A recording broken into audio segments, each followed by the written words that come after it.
Aujourd'hui, pour faire Robert Craig ultime qui se repose sur les effets de stun, car on sait bien que les maîtres de mascotte, quand ils ont une mascotte assommée, ils font un switch, mais aussi soumise à la RNG de son des coups de tête. Faut pas qu'il m'assomme avec. Il est trop rapide pour moi.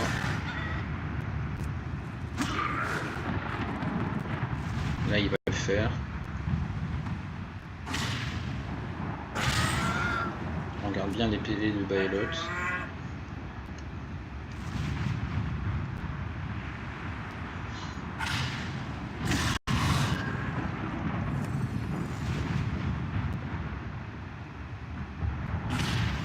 Alors bien sûr, ça veut dire que tous les dégâts qu'on fait à son potamodon sont un peu inutiles. Il faut pas désespérer. Le problème aussi étant que Fichtre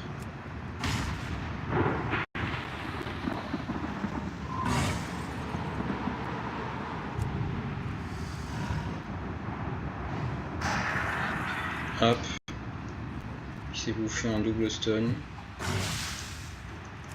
Un coup de 296, ça va pas le faire. Hein. Oh, mieux.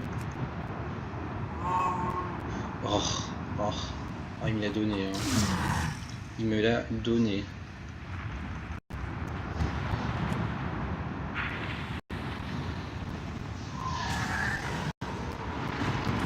Là, on prend le stun avec le mini bonhomme de neige.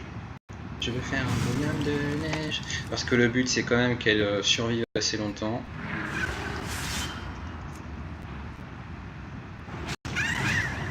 Lui aussi.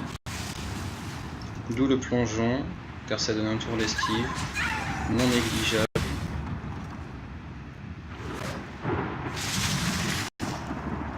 Bon, là il meurt. Voilà. Et bon, en fait je pensais pas lui faire autant de dégâts, mais on peut lui coller une congélation. Si on fait un stun sur un stun, bah, ça ne déclenche pas la résilience. Donc en fait il aurait encore été stun un tour. Voilà, mais comme je disais, c'est aussi quand même, il faut le considérer, une technique soumise à la RNG de son potamodon. Quand j'aurai trouvé son potamodon là.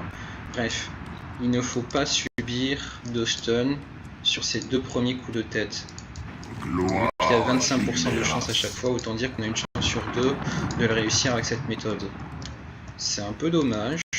Mais bon, aussi le point positif, c'est que vous avez bien vu que le coup critique subi par le petit enragé de magma, on s'en foutait, étant donné qu'il allait le one shot coup critique ou non. Voilà, donc au moins ça fait un peu de RNG en moins à subir.